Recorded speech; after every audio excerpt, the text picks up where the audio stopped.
C'était pas absurde de changer un moment.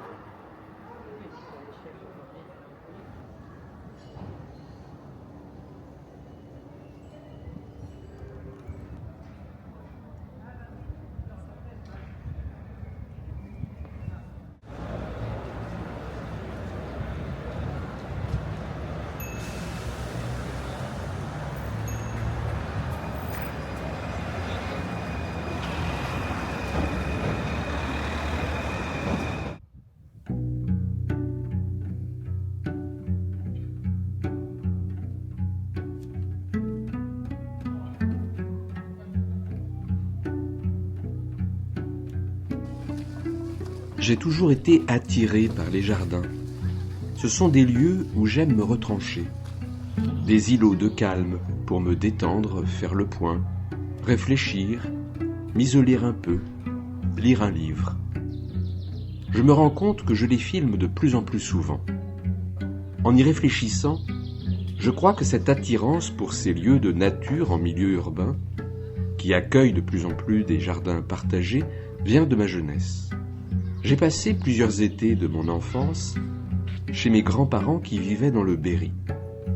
Quand je ne roulais pas à travers champs sur mon vélo, de la maison jusqu'au village, en longeant l'Indre, je passais de longues heures à jouer dans le grand jardin potager situé à l'arrière de la maison.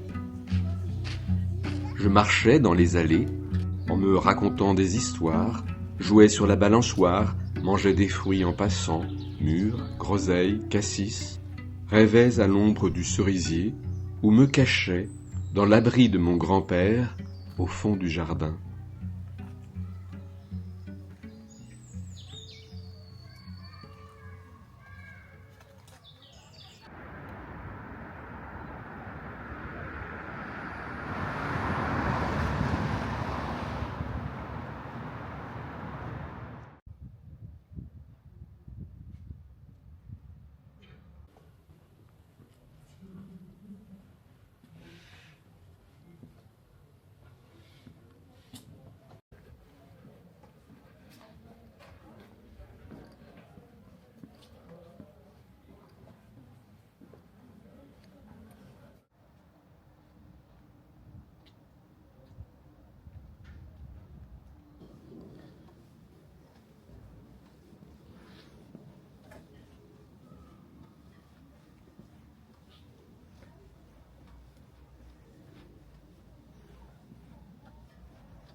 Je déambule dans les allées du parc de Bagatelle. Caroline est à mes côtés. C'est le printemps.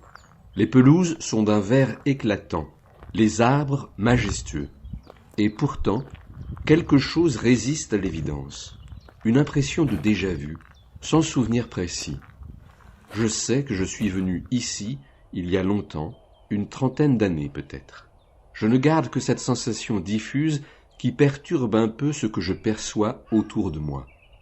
En marchant, je pense au film de Rainer Werner Fassbinder, Le monde sur un fil, que j'ai découvert récemment, presque par hasard, en préparant pour la bibliothèque une sélection de films sur les robots et l'intelligence artificielle. Ce film, adapté d'un livre de Daniel F. Galouye, Simulacron 3, a déplacé quelque chose dans cette approche. C'est le premier film de science-fiction sur le métavers. Un personnage disparaît subitement sans que personne ne le remarque, comme si la réalité elle-même effaçait ses propres traces, ce qui finit par se révéler être la simple suppression d'un avatar, le monde de cette fiction n'étant qu'un univers virtuel. Je traverse une allée bordée d'arbres. La composition du jardin, même dans ses différents espaces aux formes variées, est très élaborée. Le parc ressemble à un décor, ou plutôt une mise en scène de lui-même. Dans le film de Fassbinder, les zooms, les travelling, les surfaces réfléchissantes rappellent sans cesse que nous regardons une représentation. Je pense alors au film d'Alain Resnais, l'année dernière à Marienbad, écrit par Alain Robbe-Grillet. C'est le même trouble dans la répétition des formes et cette incertitude des souvenirs. Pourquoi ce lieu m'échappe-t-il ? Pourquoi ne me reste-t-il que cette impression vague d'y être déjà venu ? Est-ce le souvenir qui fait défaut ou la réalité qui se dérobe ? Marcher ici, c'est peut-être traverser un espace déjà rejoué, une variation de cet espace. Dans le film de Fassbinder, une issue existe.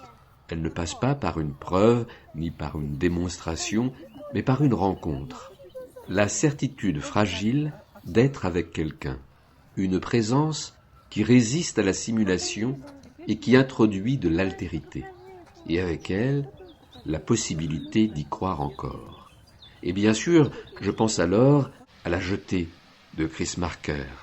Là aussi, tout repose sur une image, sur une mémoire, celui du visage d'une femme.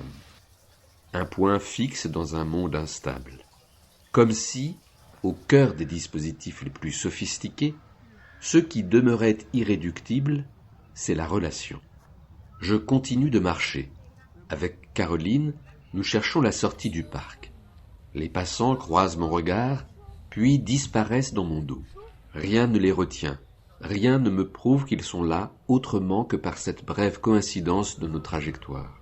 Peut-être que la réalité ne tient qu'à cela, à ces rencontres fugitives, ces présences qui interrompent le flux. Dans ce parc que je ne reconnais pas, ou trop peu, à certains moments d'ailleurs je crois m'en souvenir, mais c'est l'image d'un autre jardin dans lequel je me projette, celui du Bois de Boulogne, où je suis venu me promener l'année dernière. Je cherche moins à me souvenir qu'à éprouver, à vérifier que quelque chose résiste, que tout n'est pas seulement surface.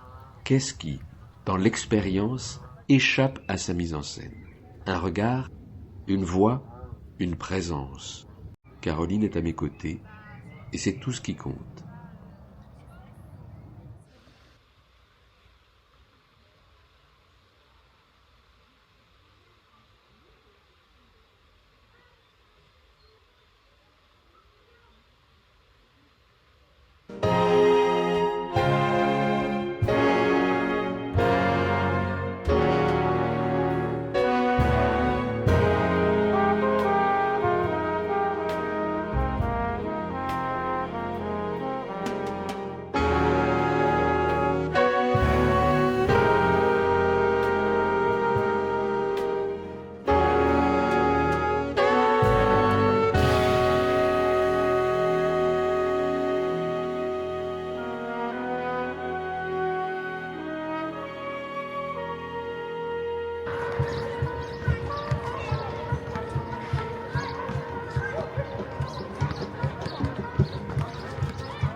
Profiter du temps d'un trajet en RER pour lire un livre.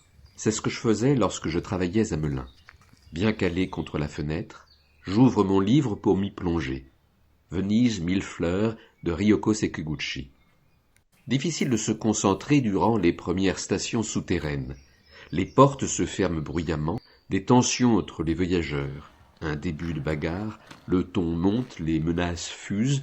Oubliez tous ces bruits, cette agitation qui s'invite malgré nous dans le wagon, les conversations qui distraient, et même les paysages de cette banlieue que je ne connais pas, les regarder à peine. Avec Ryoko Sekiguchi, je suis à Venise, passant d'île en île, anticipant curieusement la promenade à venir, une randonnée en banlieue parisienne aux airs de dimanche à la campagne. Emprunter des chemins de traverse, écouter le chant des oiseaux, s'engouffrer sous un pont, traverser un tunnel, marcher sur un viaduc, apercevoir de là-haut la forêt à perte de vue, puis s'enfoncer à nouveau dans la fraîcheur des sous-bois, longer des habitations dont on ne voit que la haie au fond du jardin, apercevoir furtivement un renard traverser un champ, traverser des villages qu'on croise sur l'itinéraire, avant de revenir prendre son train à la gare.